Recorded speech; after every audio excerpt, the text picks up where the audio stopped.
Hey, this is Lisha back with tarot readings for fictional characters.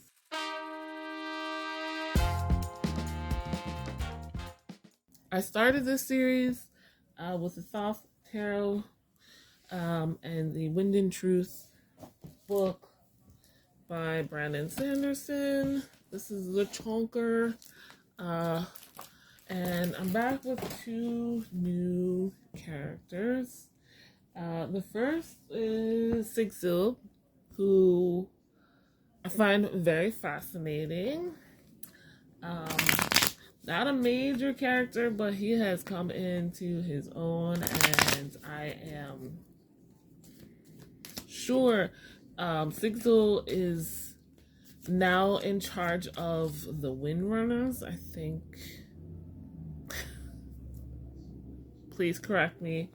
Before I continue, because that was a spoiler. If you did not watch the last video, I did say there will be spoilers. There's spoilers for the Stormlight Archive, spoilers for the Cosmere, which is the universe that Sandersen has created with all of these books and series that, are in the same universe. Like the Mistborn saga. And yeah, definitely spoilers so far for Wind and Truth. I have not finished it. I'm at the point just after the singularity, so now there's big question marks of like where all of our characters are going to go. What are they all going to do? And I purposefully decided I'm going to do a reading at this point. So this is about a quarter of the way through the huge ass book I showed you. Yes, if you are a fan, if you've read the book, or not, and you just want to participate, let me know if you have any questions you'd like to ask the cards about the series, or you think the characters would ask. So Sigil, like I said, Sigil is now in charge of the Windrunners, and like, what am I doing here? Who am I? I don't know what's going on. Like, I know what's going on, but how do I be in charge? How do I be in charge without feeling like an imposter? Thinking about Sigil, in the previous video I pulled significator cards for everybody. Maybe a prince. Yeah.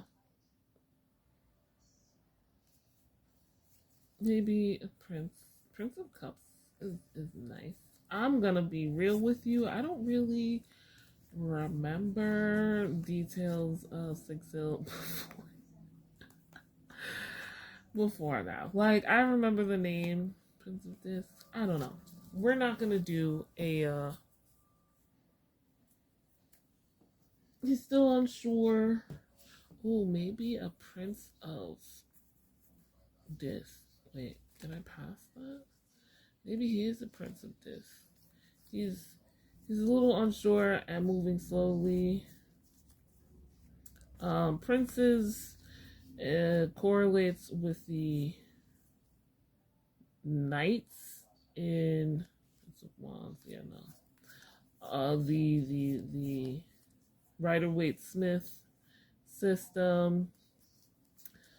Whereas in this system, knights correlate with the kings of the Rider-Waite-Smith system. Prince of Swords?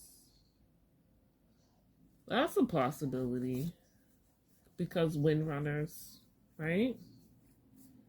Knight, Queen, Sorrow, Pleasure. Doing this off camera would make more sense. Prince of Cups is also not bad, but Knight of Swords. Oh no, no. He could be, though. I think really Kaladin is the Knight of Swords. If we're gonna be princess, prince. Where are my other two princes? I don't use the court cards very often. So Prince of Wands, Prince of... Oh, okay.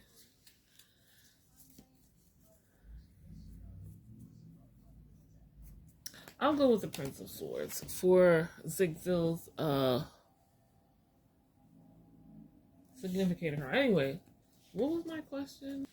Alright, Zigzil, Prince of Swords. He's wanting to know what's up. What's up? How can he, you know, run the Windrunners?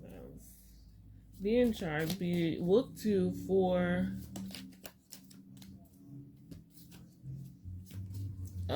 tactics and leadership when he's not feeling like a real leader. He looks at Kaladin, he's like, that's the guy who was leading us, and I'm not like him, and he's better at things than I am, and you know, he kind of freezes up sometimes.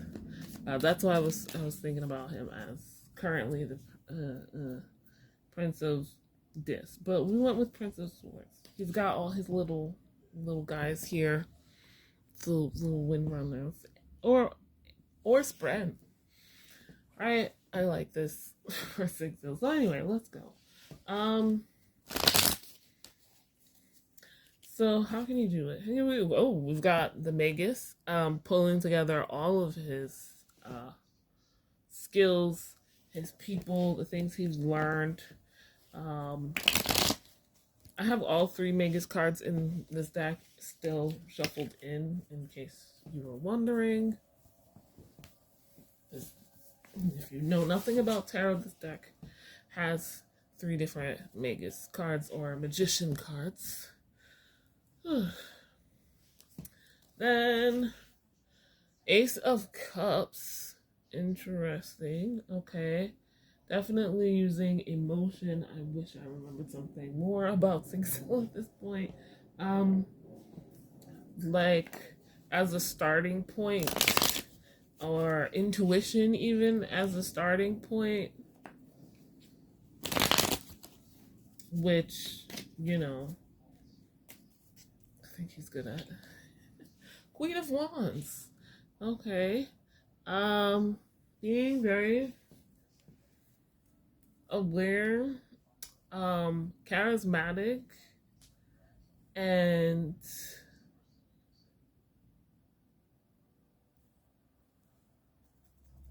being aware of his charisma. I mean, I think, you know, what is attractive about him, he thinks about Kaladin and, you know, what pulled in people for Kaladin, and, you know, what made him a leader, what made people want to follow Kaladin. But Zigzil needs to focus on himself, and I think what makes himself attractive, and that might be, you know, his intuition and ability to use the various peoples and what's the word? Skills, being multi-talented. What might pull people in to follow him. He's already got followers. He's already in the position, so there's that. You know, keeping that in mind, but also like knowing that he has attractive qualities, the ability to attract people. People do want to follow him. People do find him of a higher status, especially now that he is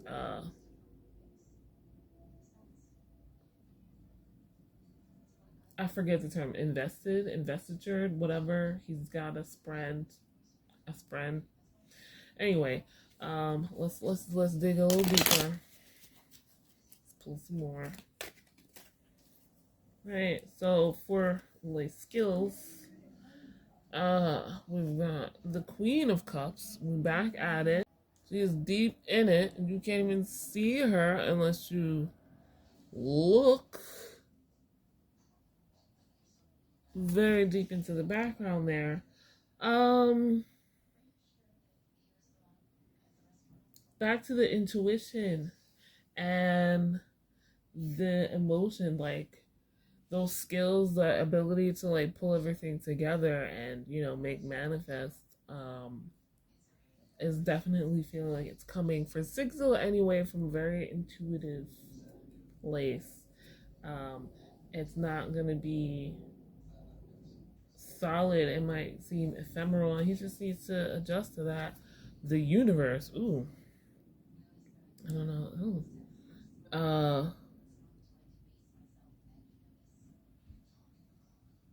This is new, and he needs to just get with it. That people need something new, um, to wrangle things together.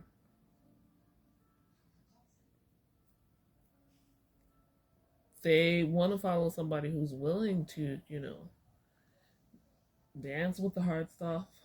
Dance with the hard stuff. I'm looking at the imagery now. Um, to keep going. Um, they have adjusted to the idea that there is a new leader now, um, and it's a new dawn, a new day, a new life. And let's see, what else do we get? Oh, the tower. Okay, so he is a good person in a tragedy, in war, where you get a lot, like, you can be a tactician, you can, you know, um, make plans, but you can adjust in case of a catastrophe, which, I'm trying to say, does happen a lot in war, in battles. Um, each war is made of several battles. Each battle is made of several fights, and individual fights or one-on-one fights, sometimes not. And sometimes you need to retreat to escape. Other times you need to stick with it. It's the knowing, following his intuition, and then acting on it is the idea that I get. And like pulling this water and this fire together, the intuition and the action, the passion, to protect, to try to prevent as much catastrophe as possible, or if not prevent, deal with those catastrophes. You know, that is what he needs to know. That's what he needs to like embody in his brain. That's what he needs to believe. Like, he has the ability. Um, the ability is there. He has the intuition. He has the charisma, and he just needs to use that to believe in himself, see things, or feel things that others may not. As the leader of the Windrunners, he knows better than others in that sense, and go with change, adjust with, you know, some things ending and of new things beginning.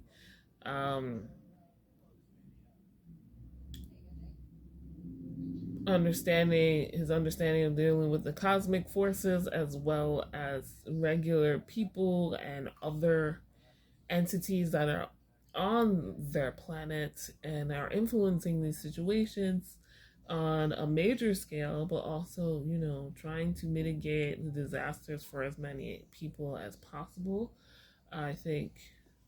So yeah, and I'm gonna just pull this up again so you can see a little bit better in the light.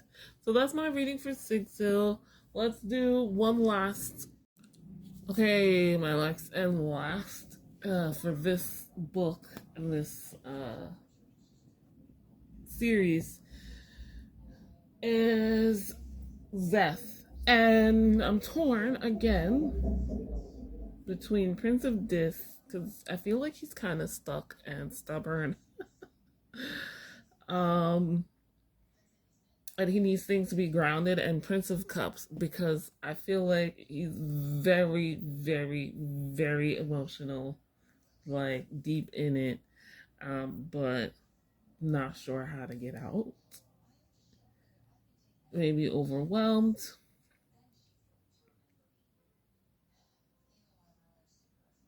And pretending like he's not. Probably for his mental health.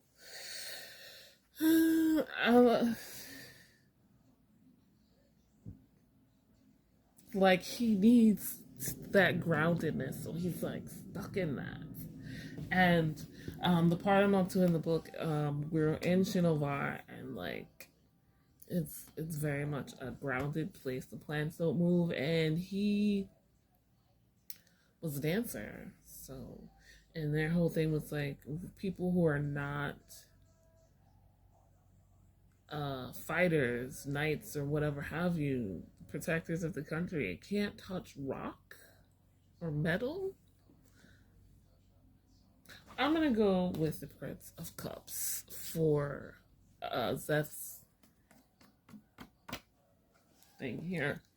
Yes, I think Zeph better wants to understand his past, his family, his country, his people,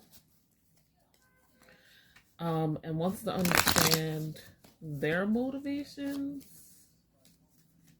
Like, why did they do the things that they did? So, yeah, I'm partially into this book already. So we've gotten some family history stuff, a little bit at least, from Zeph now.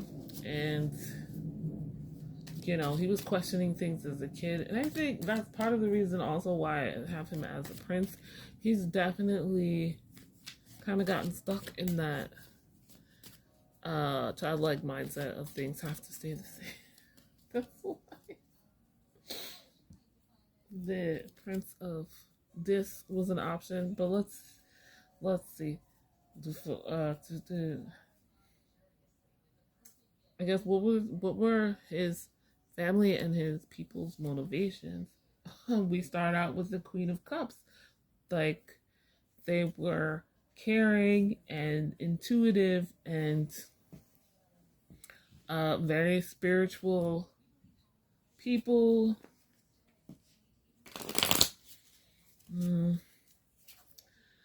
Woo! All about checks and balances, especially balances. This is adjustment.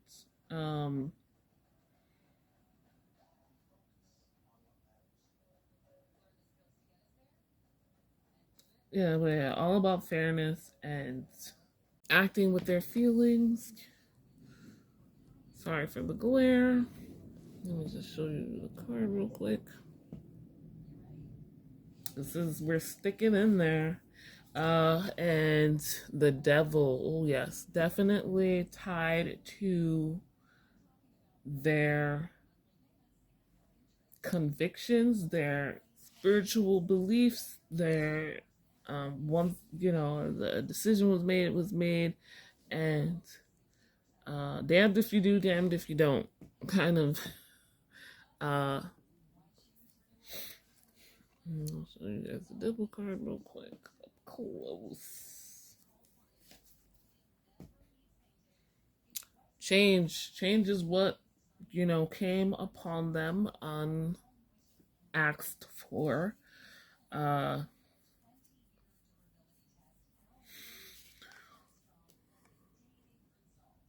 Ooh, I'm getting this again. The victory card.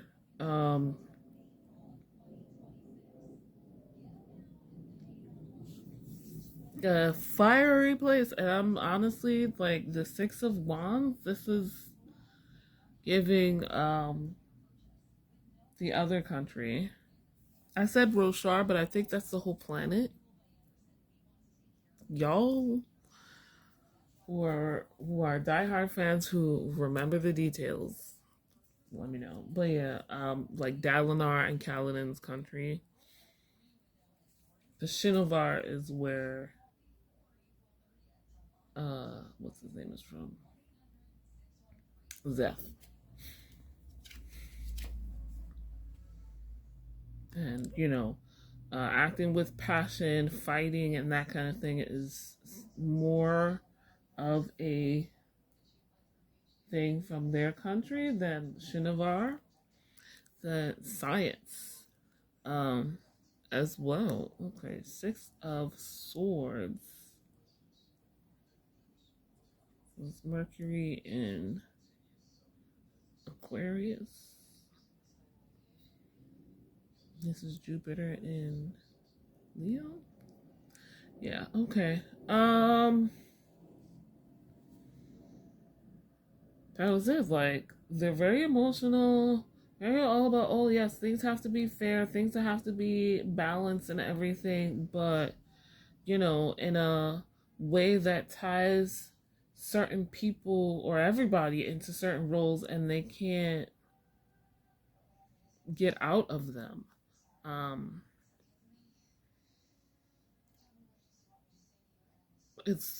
It feels almost like gentle ties, but they're not. Not in their minds anyway. And then I usually think of this 2 of Pentacles. It says change, but I always think about this card as balance, and we're getting that again, like trying to balance opposites, and keep them separate, like the fighters, the people who have to use stone and metal, separate from those who work the land and provide. How does he put it? Those who give and those who take, or subtract and add. That's what it is, right? The people who add are revered. They're the regular workers, and then they have those who have to fight to protect the country, who have to use metal, who build their houses, who have to use stone and that kind of thing. And it's just like they're kind of looked down upon. So keeping people separate, and then fighting to keep their country the way it is, different from the others who are always fighting, and dealing with storms and things like that. There's an evenness, a calculated aspect to it. These feel like this underlying negativity, people being chained in their roles, and this seems to be the thing that happens all over Roshar in the different countries. Like you can't switch your class or your role, or do things outside of that, because that is like, well, it's the end of the world. Well, we're really dealing with the end of the world right now, so it's not, obviously. But anyway, back to the 6 of Swords. Ooh, everything pointing in one direction here. And like I said, there's a calculated aspect to it. Somebody has created this in their minds, the people of Shinovar, to make them think this is how things have to be. And it's also tied to, their religion, as well as their, thoughts. So like their beliefs, their values are based on this idea, which is not good for the people in general. It's very interesting. I think it definitely fits what I've read in the story so far.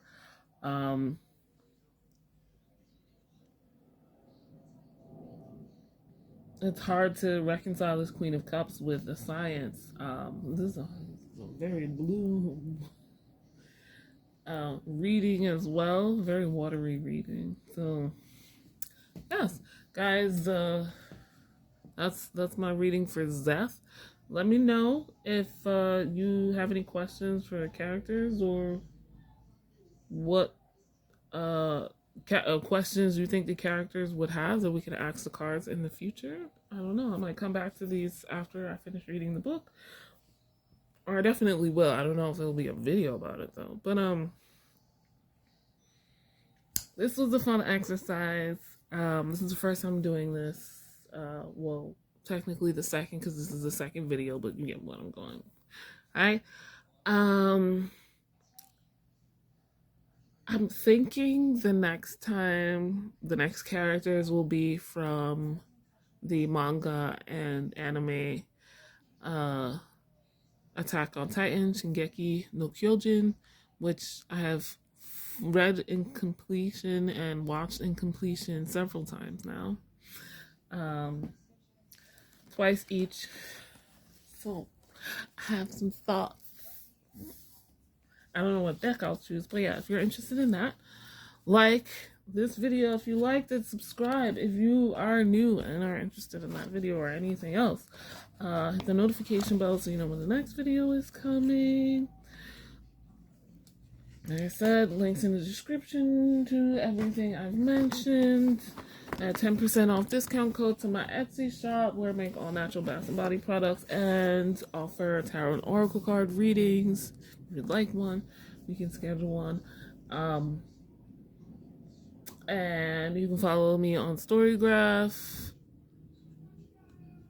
linked in the description down below if you want to know what I'm reading and when. How things finish up with Wind and Truce here. So that's crazy. Late chunker.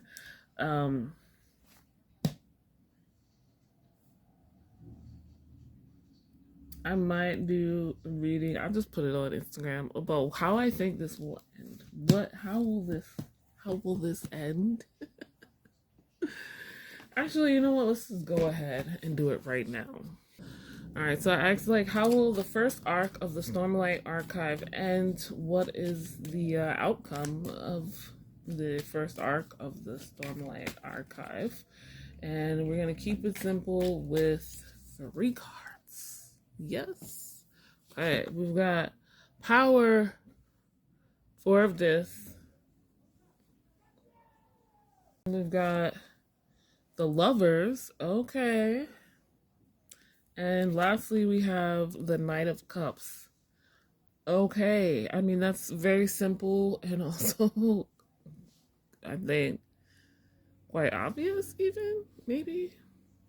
So, there's going to be some power consolidated, definitely. There might be some loving happening, as one does, and someone reaching a pinnacle, as a ruler and as a reaching an emotional zenith, a relational or intuitive milestone here. Like, they now know something. And this seems really general in that sense. I'm trying to think of who would be the Knight of Cups in this series. Maybe Kaladin could reach that.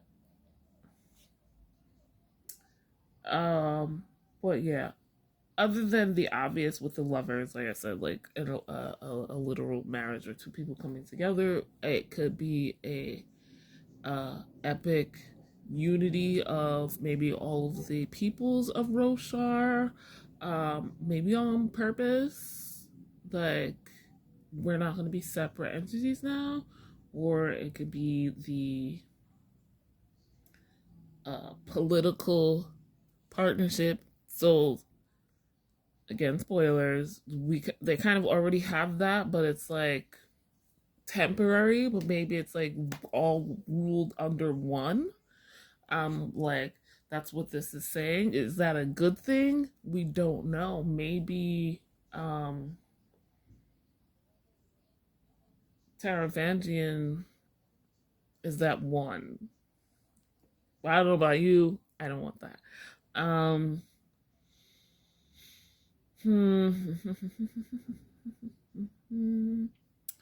It's very fascinating.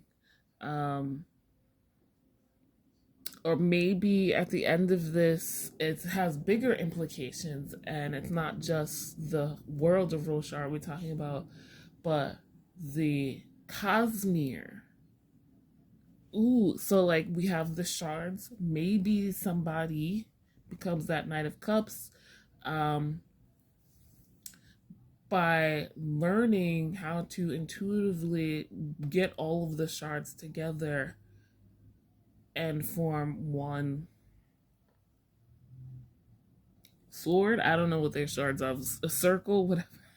All right, bringing together that one, bringing them in and not having them as separate beings, or maybe what's his name comes and he's Taravanti, and I forget. I keep wanting to say Owen. Odium. That's what it is, right? I think it's Odium coming to and like pulling, all of the shards together, right? Because they were originally one. They're shards. They're pieces of things in the Cosmere, and gaining that power, that position, that or having all of the shards within him instead of separate things. I don't know. We'll see. So those are ideas on varying levels. We'll see how it goes. So yeah, that is it. Finally, guys.